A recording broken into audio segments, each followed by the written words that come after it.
Assalamualaikum warahmatullahi wabarakatuh. Perkenalkan, nama saya Muhammad Fikrian Rais Amin dari Fakultas Hukum. Di sini saya akan mempresentasikan mengenai penelitian saya atau skripsi yang berjudul Pembatalan Wasiat oleh Ahli Waris ditinjau dari kompilasi hukum Islam dan implementasinya dalam putusan hakim. Studi kasus putusan nomor 1582 tahun 2016 Pengadilan Agama Bogor dan nomor 93 tahun 2018 Pengadilan Tinggi Agama Bandung dengan pembimbing Bapak Jejen Hendar, SH, MH. Latar belakangnya yaitu salah satu hal yang sering menimbulkan terjadinya perselisihan di dalam keluarga adalah masalah harta warisan. Perselisihan terjadi karena kematian seseorang yang meninggalkan harta warisan yang berakibat timbulnya masalah di kalangan ahli waris. Maka untuk mengurangi masalah mengenai harta peninggalan pewaris tersebut, pewaris dapat memberikan sebagian hartanya pada orang lain dengan pesan terakhir. Nah, dalam Islam pesan terakhir disebut dengan istilah surat wasiat. Kemudian di dalam pelaksanaan sengketa mengenai pembatalan wasiat di Pengadilan Agama Bogor dan Pengadilan Tinggi Agama Bandung yang telah mendapat putusan, terdapat perbedaan pertimbangan dan putusan dalam penyelesaian sengketa tersebut. Maka oleh sebab itu saya membuat IM yang terdiri dari 2 poin. Yang pertama, bagaimana ketentuan pembatalan wasiat oleh ahli waris menurut kompilasi hukum Islam. Kemudian yang kedua, bagaimana masing-masing putusan tersebut ditinjau dari kompilasi hukum Islam. Hasil penelitian yang pertama itu analisis implementasi pembatalan wasiat menurut kompilasi hukum Islam. Di dalam KHI, mengenai pembatalan wasiat dapat dilakukan sendiri oleh orang yang berwasiat ketika ia masih hidup atau dengan penetapan hakim manakala pewasiat telah meninggal dunia, yang dimana dikarenakan ada kepentingan ahli waris yang dirugikan. Kemudian pembatalan wasiat adalah dalam konstruksi hukum adalah sesuatu yang berkaitan dengan gugurnya wasiat yang dibuat oleh pewasiat karena tidak memenuhi persyaratan yang telah ditentukan secara yuridis dan normatif, baik syarat bagi si pewasiat, orang yang menerima wasiat, maupun bagi objek atau harta yang diwasiatkan.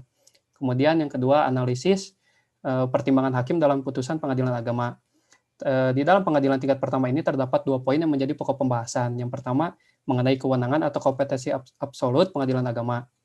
Mengenai kewenangan pengadilan agama, majelis hakim mengacu atau berpendapat kepada ketentuan pasal 49 Undang-Undang Nomor 3 Tahun 2006 yang menyatakan secara terang bahwa peradilan agama merupakan salah satu badan peradilan pelaku kekuasaan kehakiman untuk menyelenggarakan penegakan hukum dan keadilan bagi rakyat yang mencari keadilan dalam perkara tertentu antara orang-orang yang beragama Islam di bidang perkawinan, waris, wasiat, hibah, wakaf, zakat, infak, sedekah, dan ekonomi syariah.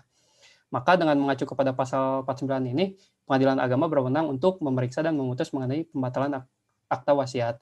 Kemudian yang kedua, mengenai wasiat tidak bertentangan dengan kompilasi hukum Islam. Majelis hakim memutus bahwa wasiat tersebut bertentangan dengan ketentuan hukum yang berlaku. Dengan mengacu kepada pasal 181, jauh pasal 195 ayat 2, jauh pasal 201, KHI, dan juga jurisprudensi Mahkamah Agung nomor 76K tahun 92. Majelis hakim dalam memutus perkara ini itu belum tepat seluruhnya, yang dimana terdapat kesalahan dalam menafsirkan mengenai ketentuan, yaitu pasal 201 KHI dan juga jurisprudensi Mahkamah Agung. Di dalam pasal 201 KHI menyatakan bahwa apabila wasiat melebihi dari 1/3 dari harta warisan, sedangkan ada ahli waris yang tidak menyetujuinya, maka wasiat hanya dilaksanakan sampai batas 1/3 harta warisan tersebut. Maka wasiat ini seharusnya bukan dibatalkan, tetapi hanya dilaksanakan sampai 1/3 bagian dari harta warisan tersebut.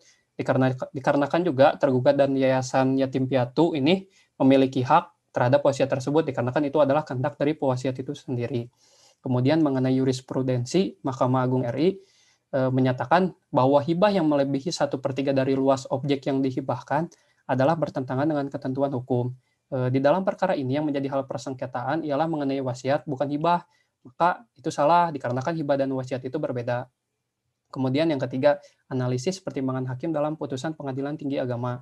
Dalam perkara tingkat banding terdapat 2 poin yang menjadi pokok pembahasan. Yang pertama itu sama seperti poin 1 yang sudah saya jelaskan sebelumnya. Kemudian poin yang kedua itu mengenai pembatalan wasiat. Pembanding mengajukan permohonan banding terhadap putusan Pengadilan Agama Bogor dengan mengacu ke dalam ketentuan pasal 201 KHI. Namun majelis hakim tingkat banding itu berpendapat dengan mengacu berdasarkan ketentuan pasal 171 huruf A dan F, yaitu wasiat adalah pemberian suatu benda dari pewaris kepada orang lain atau lembaga yang akan berlaku setelah pewaris meninggal dunia.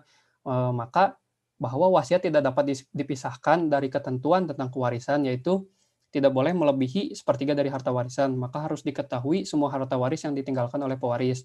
dan ternyata pewaris dalam gugatannya hanya menyangkut pembatalan wasiat dan tidak menyinggung harta warisan atau harta peninggalan pewaris, maka majelis hakim tingkat banding berpendapat bahwa gugatan penggugat itu tidak lengkap, maka tidak dapat diterima sehingga putusan Pengadilan Agama Bogor dibatalkan.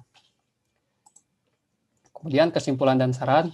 Yang pertama, kesimpulannya, wasiat hanya dapat dilaksanakan maksimal sepertiga bagian dari harta warisan, kecuali ada persetujuan semua ahli waris. Pembatalan wasiat dapat dilakukan sendiri oleh orang yang berwasiat ketika ia masih hidup atau dengan penetapan hakim, manakala pewasiat telah meninggal dunia, dikarenakan ada kepentingan ahli waris yang dirugikan. Kemudian yang kedua, masing-masing putusan tersebut ditinjau dari kompilasi hukum Islam. Pada tingkat 1, hakim keliru dalam memutuskan kasus ini, karena dalam pertimbangannya hakim melihat dalam pasal 201 yang dimana secara jelas apabila wasiat melebihi 1/3 dari harta warisan, sedangkan ada ahli waris yang tidak menyetujuinya, maka wasiat hanya dilaksanakan sampai 1/3.